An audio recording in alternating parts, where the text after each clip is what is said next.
Hello, പറയുവാരാ? Number മാറി വന്നാട്ടോ. ഇത് എവിടെ നിന്ന് വിളിക്കുന്നത്? ഞാനേ മലപ്പുറം താനൂര്. എന്താ ചെയ്യുന്നത്? ഞാൻ ജോലി ചെയ്യാന്ന്. എത്ര വയസ്സുണ്ട്? 10 വയസ്സിന്റെ അടിയൊക്കെ ഉണ്ടാവും. ഞാൻ എന്താ പറയാനൊരു മടിയിനി. ഇത് ആവശ്യം വരെ ഞാൻ നമ്പർ മാറി വിളിച്ചല്ലോ. പോയില്ല? എങ്ങോട്ട്? കിടക്കുകയാണോന്ന്? കിടക്കേ ഇല്ല, ഇരിക്കാണ്. ദേഷ്യം കൂടുതലാ? ഞാൻ ദേഷ്യപ്പെട്ടിട്ടില്ലേ. പിന്നെന്താ കൂടുതലുള്ളത്? ഒന്നും കൂടുതലില്ല.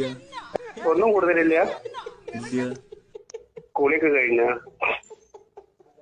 കുളി കഴിഞ്ഞാ? നിങ്ങൾക്ക് എന്താണ് നിങ്ങളെ പ്രശ്നം? എന്താണ് എന്നെ പരിചയപ്പെട്ടപ്പോ എന്ത് തോന്നി? പ്രത്യേകിച്ചൊന്നും തോന്നിയില്ല. കാണാൻ തോന്നില്ല? കാണാനാ? എന്റെ കണ്ണിന്റെ മുന്നിൽ പൊട്ടിക്കണണ്ടല്ലോ. ഒരിക്കലോടും തീർക്കടോ. ഓരോരോ നാടുകൾ ഇറങ്ങി. ഹലോ.